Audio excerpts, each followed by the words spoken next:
Hi guys, college की और मेरे यूट्यूब चैनल में एक बार फिर आपका स्वागत है। मैं Sundarpal Brod, assistant professor, government college Shahpura Bhilwara. आज हम बॉटनी के इम्पोर्टेंट टॉपिक है बीएससी सेकेंड ईयर का, उसके ऊपर चर्चा करेंगे। सेल डिवीजन, कोशिका विभाजन, उसके ऊपर चर्चा करेंगे। सेल डिवीजन जो है वो 3 प्रकार का होता है मुख्य रूप से: माइटोसिस, मियोसिस और एमाइटोसिस। हम जो यहाँ पर चर्चा करेंगे वो मेनली जो है हमारा जो फोकस रहेगा वो सेल डिवीजन के माइटोसिस जो प्रकार हैं, समसूत्री विभाजन, उस पर रहेगा। लर्निंग ऑब्जेक्टिव्स की यदि हम बात करें तो इसके अंदर पॉइंट टू पॉइंट हम पढ़ते हैं the cell cycle and its phases, कि जो कोशिका चक्र हैं वो और उसकी विभिन्न अवस्थाएं। द सेल डिवीजन माइटोसिस, मुख्य फोकस माइटोसिस पे रहेगा। Cell cycle control system, the different abnormalities of cell cycle and DNA structure and DNA replications. कुछ कीवर्ड्स हैं जो इस टॉपिक्स में अपने काम आते हैं, उनके बारे में भी इसमें जानकारी प्राप्त करेंगे, जिस पर छोटे छोटे क्वेश्चन कंपटीशन एग्ज़ाम में और आपके जो यूनिवर्सिटी लेवल के जो एग्ज़ाम्स होते हैं उसमें भी बनते हैं। जैसे कीवर्ड्स की बात करें तो पहला है chromosomes, chromatin, centriole and centrosome, centromere and kinetochore and chromatid. सबसे पहला क्रोमोसोम। क्रोमोसोम क्या होता है? A chromosome is a long continuous piece of DNA which contains the genetic information for a cell. Chromosome एक धागे रूपी या लंबी संरचनाएं हैं जो मुख्यतः किसकी बनी होती है? डीएनए की बनी होती है, और वो एक कोशिका के लिए जेनेटिक इंफॉर्मेशन रखती है। एक कोशिका के लिए जेनेटिक इंफॉर्मेशन रखती है, उसको हम क्या बोलते हैं? क्रोमोसोम बोलते हैं। दूसरा आता है chromatin. Chromatin is the building block of chromosome. It consist of DNA and protein. DNA और प्रोटीन के बने होते हैं क्रोमेटिन। क्रोमेटिन धागे होते हैं जो क्रोमोसोम्स का निर्माण करते हैं, उसको क्या बोलते हैं? क्रोमेटिन बोलते हैं। अगली टर्म्स आती है सेंट्रियोल्स एंड सेंट्रोसोम। सेंट्रियोल और centrosome. A centriole is a barrel माइक्रोट्यूब।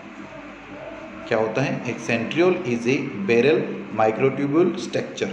To centrioles arrange themselves perpendicularly to form a centrosome. यानी एक जो सेल होती है, इस सेल स्ट्रक्चर में देखिए जो सेल हैं, इस सेल के अंदर जो ब्लू कलर के दिख रहा है ये जो हैं सेंट्रोसोम हैं। उसके अंदर जो 2 अलग अलग जो बिंदु दिख रहे हैं वो सेंट्रियोल्स हैं।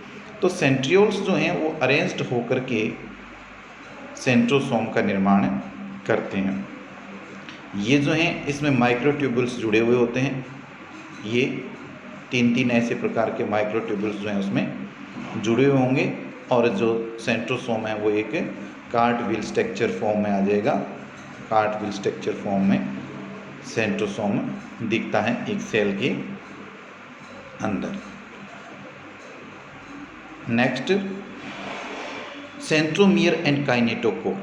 The centromere is constricted regions of the chromosome that hold the sister chromatid together, the sites where kinetochore form. Centromere जो होते हैं वो क्रोमोसोम जो होते हैं, 2 क्रोमोसोम्स आपस में जिस जगह पर जुड़े हुए होते हैं, ये 2 क्रोमोसोम्स हैं, ये जिस जगह पर जुड़े हुए हैं उसको हम क्या बोलते हैं? सेंट्रोमियर बोलते हैं। और काइनेटोकोर, काइनेटोकोर एक प्रोटीन होती है। जो प्रोटीन्स होती हैं या वहाँ माइक्रोट्यूबुल्स भी होते हैं, माइक्रोट्यूबुल्स और उसके बीच में जो ये प्रोटीन्स पाई जाती है, एक प्रकार की प्रोटीन है जिसको क्या बोलते हैं? काइनेटोकोर बोलते हैं, जो इस क्रोमोसोम्स के पास में पाई जाती हैं। तो सेंट्रोमियर दोनों जो क्रोमोसोम्स हैं उसके जो बिंदु आपस में जुड़े हुए हैं वो सेंट्रोमियर हैं, एकदम सेंटर में यहाँ पर। और जो काइनेटोकोर है वो एक प्रोटीन टाइप की हैं। The kinetochore is a complex protein containing structure to which microtubules attach. ये माइक्रोट्यूबल्स जो हैं वो अटैचिंग दिखा रखी है इसके अंदर। Next, chromatid in a one strand of the chromosome after he has duplicate for cellular division, the two chromatids are called sister chromatid। जब सेल डिवीज़न, इसमें जो सेल डिवीज़न होता है तो क्रोमोसोम्स जो हैं, क्रोमोसोम में स्प्लिटिंग होती है ना, तो एक क्रोमोसोम्स के ही भाग होता है। एक क्रोमोसोम्स के जो भाग होते हैं, क्रोमोसोम्स के अलग अलग जो भाग होते हैं उसको क्या बोलते हैं, एक स्ट्रैंडेड, एक जो सूत्र है क्रोमोसोम्स के, एक सूत्र के जो अलग अलग दो भाग होते हैं उसको क्रोमेटिड बोलते हैं। और एक ही गुणसूत्र के दोनों क्रोमेटिड्स को हम सिस्टर क्रोमेटिड बोलते हैं। Will eventually splits and move to opposite ends of the cell. ये आगे जो सेल्स डिवीज़न हम पढ़ते हैं तो सेल डिवीज़न के अंदर ये जो सिस्टर क्रोमेटिड हैं ये फिर विपरीत ध्रुव की तरफ जो है स्पेंडल फाइबर द्वारा खींच करके विपरीत ध्रुवों की तरफ चले जाते हैं। एक दूसरी तरफ चला जाता है, एक दूसरी तरफ चला जाता है। दो स्ट्रक्चर्स में आपको दिख रहे हैं कि ये जो है दो क्रोमेटिड्स दिख रहे हैं, एक क्रोमोसोम्स के एक जो स्ट्रैंड है उसको हम क्या बोलते हैं, सिस्टर क्रोमेटिड बोलते हैं।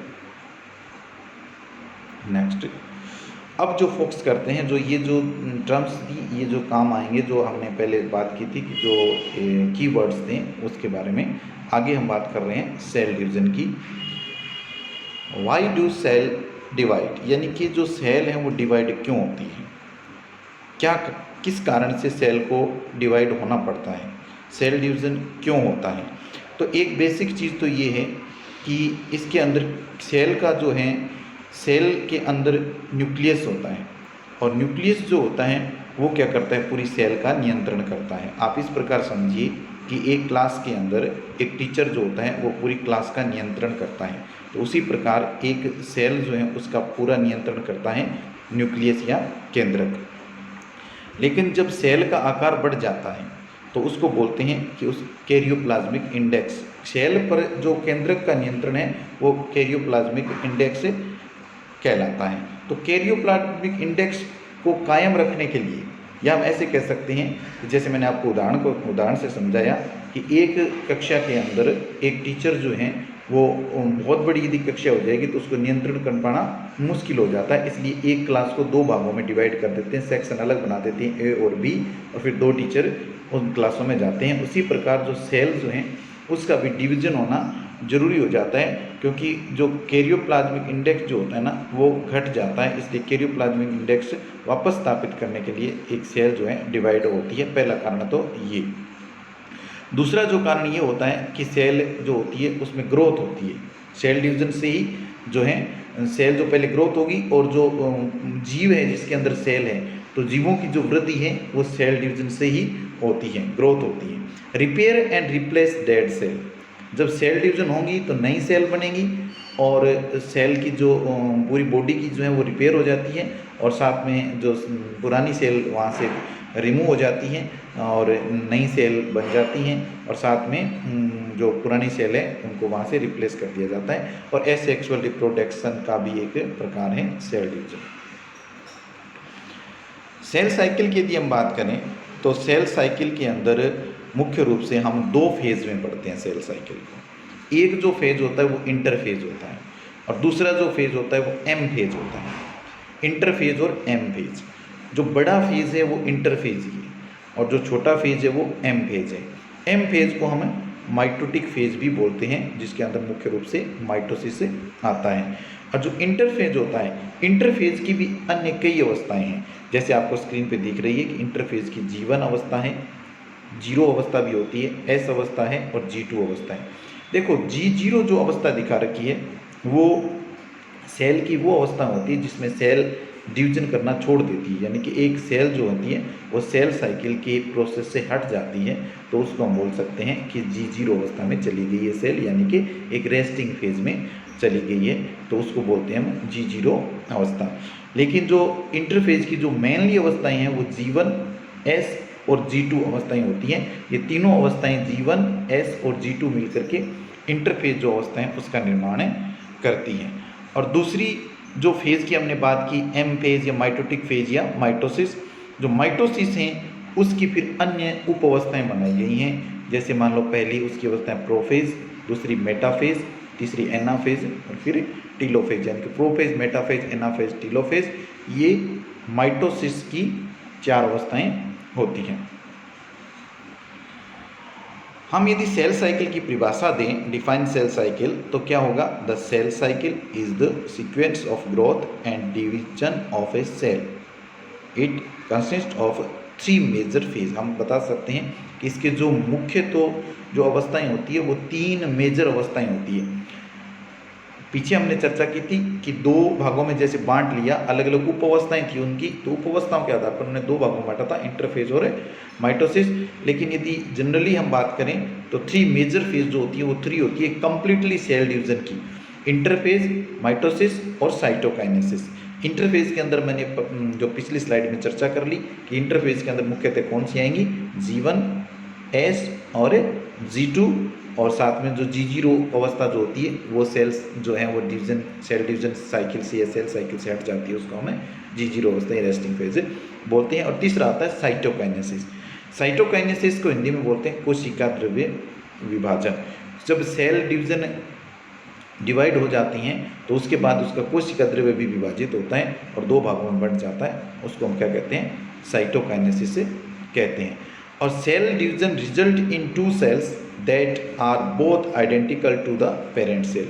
और जब सेल डिवीजन कंप्लीट हो जाता है, यानी इंटरफेज, माइटोसिस और साइटोकाइनेसिस जब कंप्लीट हो जाता है तो एक सेल जो होती है वो 2 भागों में बंट जाती है। और समसूत्री विभाजन से जो गुणसूत्रों की संख्या जो होती है वो भी दोनों सेल जो हैं उसमें समान रूप से गुणसूत्रों की संख्या आ जाती है। या हम ये कह सकते हैं कि समसूत्री विभाजन एक कोशिका विभाजन की वो है अवस्था है, या समसूत्री विभाजन उसे कहते हैं जिसमें बनने वाली जो दोनों कोशिकाएं हैं नहीं, उन दोनों में गुणसूत्रों की संख्या समान हो जाती है। And both identical to the parent cell, और दोनों जो होती हैं वो अपनी मातृ कोशिका के समान ही होती हैं, अर्थात उसमें विशेष अंतर नहीं आता है। अब जो अलग अलग दे रखा है कि इंटरफेज जो है उसकी अलग अलग अवस्थाएं हैं, G1 स्टेज, G2 स्टेज और S अवस्था जो बीच में है, G1 फिर S फिर G2। और इसी प्रकार जो माइटोसिस फेज हैं उसके अंदर हम जैसे प्रोफेज हैं, मेटाफेज हैं, मेटाफेज को भी प्रो मेटाफेज में डिवाइड कर सकते हैं, यानी सबसे पहले प्रोफेज फिर मेटाफेज, एनाफेज और फिर टीलोफेज, ये माइटोसिस की हैं। और साइटोकाइनेसिस जो है, साइटोकाइनेसिस भी प्लांट और जो एनिमल्स हैं उसमें अलग अलग तरीके से होता है। प्लांट में जो होता है वो प्लेट फॉर्मेशन होगा और प्लेट फॉर्मेशन से 2 सेल्स बन जाएंगी, और जो ग्रो निकलता है बीच में से जो खांच विधि है उससे साइटोकाइनेसिस होता है जंतुओं के अंदर। तो जो इंटरफेज, माइटोसिस और साइटोकाइनेसिस है उसको जो डिटेल में जो स्टडी है वो आपने नेक्स्ट वीडियो में करेंगे। आपने ये वीडियो देखा, इसको सब्सक्राइब कीजिए। धन्यवाद, बाय।